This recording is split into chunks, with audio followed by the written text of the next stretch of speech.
सो hey guys, स्वागत है आप सभी का आपके अपने अपने यूट्यूब चैनल पढ़ ले लाडले पर। और आज की वीडियो में हम देखने वाले हैं क्लास 12 का केमिस्ट्री का एक बेहद ही शानदार क्वेश्चन। तो क्वेश्चन क्या है कि 18 gram of glucose C6H12O6 in 1 kg of water in a saucepan at what temperature will water boils at 1.013 बार। ठीक है, और केबी ऑफ वाटर में कितना दे रखा है 0.52 केल्विन केजी पर मोल। ठीक है, तो क्वेश्चन में उसने ये कहा है कि 18 ग्राम जो है ग्लूकोज को हमने 1 केजी पानी के अंदर एक सॉसपैन के अंदर घोल दिया है। ठीक है, मतलब डाल दिया है।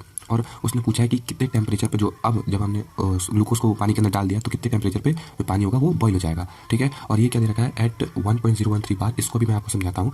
देखो, उससे पहले जो गिवन है वो हम लिख लेते हैं। तो यहाँ पर देखो, सबसे पहला कि हमें ये पता करना पड़ेगा कि सॉल्यूट कौन सा है और सॉल्वेंट कौन सा है। ठीक है, तो हम ग्लूकोज को घोल रहे हैं तो ग्लूकोज क्या हो गया हमारा सॉल्यूट हो गया। और किसके अंदर घोल रहे हैं हम वाटर के अंदर घोल रहे हैं। तो वाटर क्या हो गया ज़्यादा अमाउंट में, तो वाटर क्या हो गया हमारा सॉल्वेंट हो गया। तो अब जो हमें गिवन है वो हम गिवन डेटा लिख लेते हैं।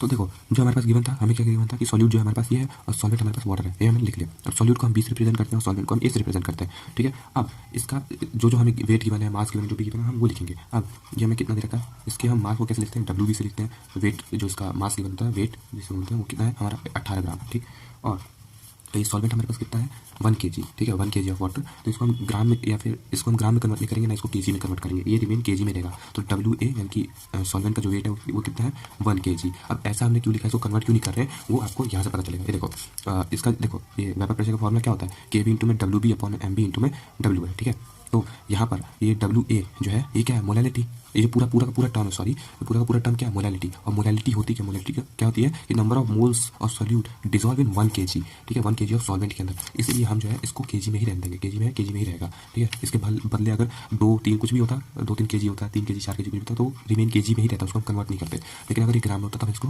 केजी में कन्वर्ट करते हैं। ठीक, अब इस क्वेश्चन को सॉल्व करने के दो फॉर्मूले, मतलब दो तरीके हैं। पहला, हम इस या तो इस फॉर्मूले का यूज़ करके करें या तो हम इस फॉर्मूले का यूज़ करके करें। अब जब इस फॉर्मूला का यूज़ करेंगे तो हमें नंबर ऑफ मोल्स को कैलकुलेट करना पड़ेगा, और नंबर ऑफ मोल्स को कैलकुलेट करोगे अलग से, फिर पुट करोगे वैल्यू, फिर करोगे तो थोड़ा लॉन्ग प्रोसीजर हो जाएगा। इसलिए हम सीधे वाला फॉर्मूला यूज़ करेंगे और इससे क्वेश्चन को हम सॉल्व कर देंगे। तो चलो देखते हैं।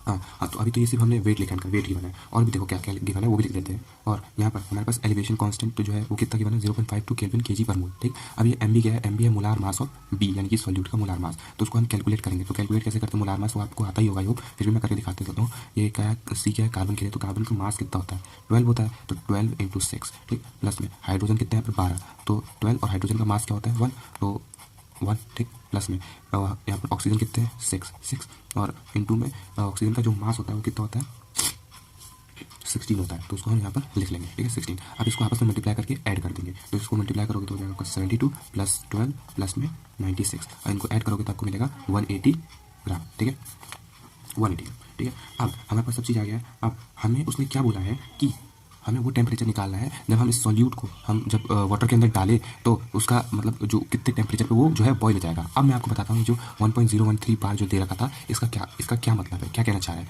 देखो ये देखो 1.013 बार, इसको क्या ये क्या होता है 1 atm के प्रेशर के बराबर होता है। ठीक है, ठीक। अब जो नॉर्मली वाटर जब बॉईल होता है तो उसका टेम्परेचर क्या होता है, जब नॉर्मल जो हम वाटर को जब बॉईल करते हैं, नॉर्मल वाटर को जब बॉईल करते हैं तो कितने पे बॉईल होता है 100 डिग्री सेल्सियस पर। और 100 डिग्री सेल्सियस पर जो एटमॉस्फेरिक टेम्परेचर होता है वो कितना होता है 1 atm के बराबर होता है। तो हमें इनडायरेक्टली क्या दे रखा है, नॉर्मल जब हम वाटर को बॉईल करते हैं वो टेम्परेचर दे रखा है, यानी कि हमें टी की वैल्यू दे रखी है कितना 100 डिग्री सेल्सियस। ठीक है, उसने कहा है ना एट 1.013 बार।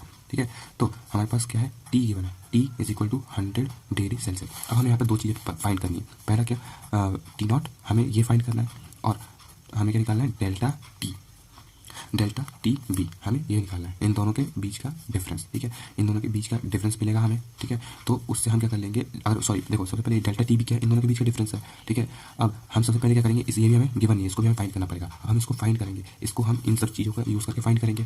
फिर हमें ये गिवन है, ये गिवन हो जाएगा, और हम जानते हैं क्या कि delta T V = T not - T. तो हमारे पास ये हो जाएगा, और हम इसको कैलकुलेट कर लेंगे अभी, और उसके बाद इसको हम इधर करके इसकी वैल्यू निकाल लेंगे, हमें टी नॉट की वैल्यू निकाल लेंगे। ठीक है, तो चलो देखते हैं कैसे होगा। तो हम एक फॉर्मूला जानते हैं इसका डेल्टा टी वी क्या होता है एलिवेशन कांस्टेंट यानी कि के बी इंटू में डब्ल्यू बी अपॉन में एम बी इंटू में डब्ल्यू ए।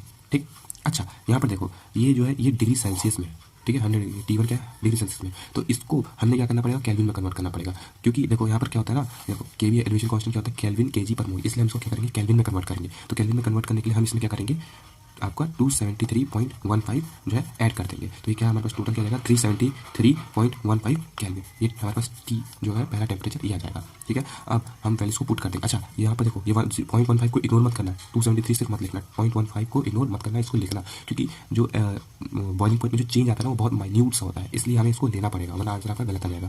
ठीक है, अब हमें ये कैलकुलेट करना है, ये इक्वल टू आपको इसकी वैल्यू हमें क्या दे रखी थी 0.52, तो 0.52 इंटू में डब्ल्यू बी हमारे पास क्या था 18 ग्राम, तो ये हो गया 18 अपॉन में एम बी क्या था हमारे पास 180, तो ये हो गया 180 इंटू में डब्ल्यू ए हमारे पास क्या है 1 kg यानी कि 1। ठीक, अब देखो ये क्या हो जाएगा 18 1 जा और ये 10, ठीक है 10 बार में। ठीक, अब इसको जब आप इसको डिवाइड करोगे तो ये क्या हो जाएगा 0.052 केल्विन, हमारे पास डेल्टा टी बी की वैल्यू क्या जाएगी ये 0.052 केल्विन। ठीक, अब देखो हमारे पास टी गिवन है और डेल्टा टी भी हमने उसकी वैल्यू निकाल ली। अब हमारे पास ये फॉर्मूला है delta T B is equal to T nought minus T, और हमें ये टी नॉट जो है ये कैलकुलेट करना है, तो इसको हम कैलकुलेट करेंगे, तो delta T B is equal to T nought minus T. ठीक, अब डेल्टा टी बी की वैल्यू पुट करो क्या है 0.052। ठीक, और ये जो टी है इधर आएगा तो क्या जाएगा प्लस का, तो यहाँ पर टी कितना था टी था 373.15 is equal to T nought. ठीक है, और आप इसको ऐड करोगे तो क्या हो जाएगा आपका 373.202 केल्विन, ये हमारे पास क्या जाएगा टी नॉट। और यही हमें बोला था निकालने के लिए कि जब हम ग्लूकोज को वाटर के 1 kg वाटर के अंदर डालेंगे तो कितने टेम्परेचर पे वो बॉयल हो जाएगा, तो इतने टेम्परेचर पर जो है जब हम ग्लूकोज को डाल देंगे तो इतने टेम्परेचर पर क्या हो जाएगा वो बॉयल हो जाएगा। कुछ नहीं था क्वेश्चन, नॉर्मल सा क्वेश्चन था, जो हमें सब चीज़ें दे रखी तो हमने सब सारी चीज़ें लिखी और उसके बाद कैलकुलेट कर दिया। ठीक है, आई होप आपको समझ में आया होगा, तो समझ में आया तो प्लीज़ वीडियो को लाइक कर दो और चैनल को सब्सक्राइब कर दो। और मिलता है आपसे अगली वीडियो में, तब तक के लिए tata bye bye see you.